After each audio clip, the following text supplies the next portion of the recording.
கிறிஸ்துவுக்குள் பிரியமானவர்களே, இந்த நாளுக்கான தினசரி தியான வசனம் மத்தேயு எழுதின சுவிசேஷம் 20வது அதிகாரம் 5வது வசனம்.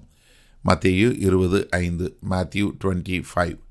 மறுபடியும் 6ஆம் 9ஆம் மணி வேளையிலையும் அவன் போய் அப்படியே செய்தான். இப்போ முதல்ல காலையில் 6 மணிக்கு போய் அவங்களோட பேரம் பேசி அவங்களுக்கு கொடுக்கக்கூடிய ஒரு பணம் கொடுத்து பேசி அவங்கள அனுப்பிச்சிட்டாரு. அடுத்து 2வது என்ன பண்ணார்? காலையில் 9 மணிக்கு போனார். 3ஆம் மணி வேலையில் போனார். போய் அங்கே கடையில் வேலை இல்லாமல் கடைத்தெருவில் நின்று மக்களை பார்த்தார். இப்போ மறுபடியும் மறுபடியும் அதாவது கர்த்தருடைய அழைப்பு பாருங்கள். அவர் பார்க்குறாரு, மக்கள் இன்னும் காத்து கொண்டு இருக்கிறத அவங்கள அழைக்கிறாரு. அவங்கள அழைத்து அவங்கள அவருடைய தோட்டத்துக்கு அனுப்புகிறாரு. எப்போ அனுப்புகிறாரு? முதல்ல 6ஆம் மணி வேலை. 6ஆம் மணி வேலை என்பது எத்தனை? மத்தியானம் 12 மணிக்கு. சிந்திச்சு பாருங்கள், காலையில் 5 மணியிலேருந்து 12 மணி வரைக்கும் ஒரு 7 மணி நேரம் எந்த ஒரு வேலையும் கிடைக்காம கடைத்தெருவில் இருக்கக்கூடிய ஒரு மக்களுக்கு எப்படி இருந்திருக்கும்? கர்த்தர் அவங்கள அழைக்கிறார். அழைச்சி நீங்கள் போங்கங்கிறார். அதற்கு பின்பாக மறுபடியும் 9ஆம் மணி வேலை. அப்படி 9ஆம் மணினா என்ன? 3 மணி, மத்தியானம் 3 மணி. இப்போ அவங்க காலையிலேருந்து மத்தியானம் 3 மணி வரைக்கும் வேலை இல்லாமல் கடைத்தெருவில் இருக்கிறாங்க. ஏன்னா அவங்க அன்றாடம் கூலி தொழில் வேலை பார்த்து செய்யக்கூடிய மக்கள். இவர்களுக்கு அன்றைக்கி வேலைக்கு ஆள் கூப்பிட்டு அவங்களுக்கு காசு கொடுக்கலன்னா அவங்க வீட்டில் அடுப்பெரியாது. ஏன்னா தினசரி கூலிக்கு வேலை பார்க்கக்கூடிய மக்கள். அப்போ அவங்க யோசிச்சு பாருங்கள், அவங்க காத்து கிடக்கிறாங்க. அவங்கள கூப்பிட்டு என்ன சொல்கிறாரு? நீங்கள் போய் வேலை பாருங்கள், என்ன உங்களுக்கு எது நியாயமான கூலியோ நியாயமானபடி உங்களுக்கு கூலி கொடுப்பேன். அப்போ கர்த்தர் கிருபை அவங்கள அழைக்கிறாரு. இல்லை, ரொம்ப காலதாமதமாக ரொம்ப நேரம் கழித்து அழைக்கிறாரு. அவங்களையும் கூப்பிட்டு என்ன சொல்கிறாரு? நீங்கள் வாங்க, உங்களுக்கு நியாயமானபடி கூலி கொடுக்குறேன் அப்படின்னு. இப்போ நீங்கள் ஒரு நிமிஷம் சிந்திச்சு பார்க்கணும். 12 மணி கூப்பிட்டவங்களுக்கு எப்படி இருந்திருக்கும் மனசில்? ரொம்ப சந்தோஷம். அல்லேலூயா, என்னை ஒருத்தர் வேலைக்கு கூப்பிட்டாரு. நான் இவ்வளோ நேரம் 6 மணி நேரம் 7 மணி நேரமாக காத்து கிடந்தேன், ஒருத்தருமே என்னை கூப்பிடல. இப்போ அவங்க முதலாளி வந்தார், என்னை கூப்பிட்டாரு.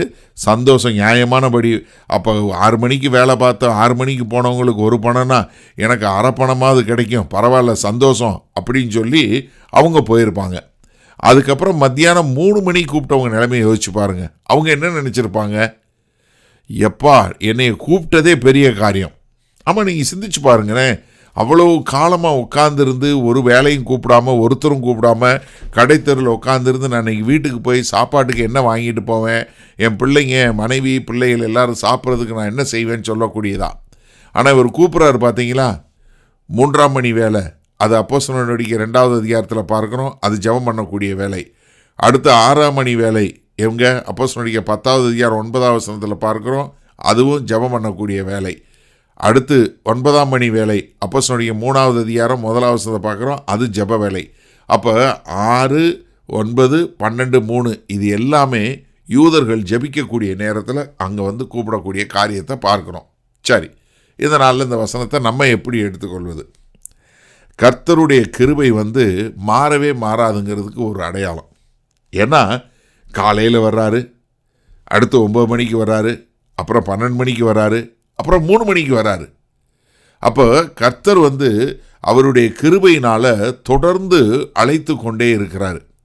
அப்போ இங்கே கர்த்தருடைய காரியத்திலேருந்து நம்ம பார்க்கும்போது என்ன பார்க்குறோன்னா, அவர் நம்ம அவருடைய அழைப்புக்கு ஆயத்தமாக இருக்கிறோமா இல்லையாங்கிறத தான் பார்க்குறாரு ஒழிய கால நேரத்தை பார்க்கல.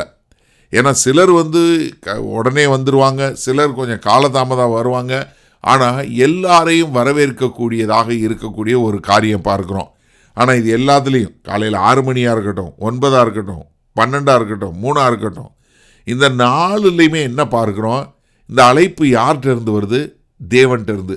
அப்போ ஊழிய அழைப்புங்கிறது கர்த்தர்கிட்ட இருந்து வரக்கூடிய ஒரு அழைப்பு என்பதை நம்ம தெளிவாக புரிஞ்சு கொள்ளணும்.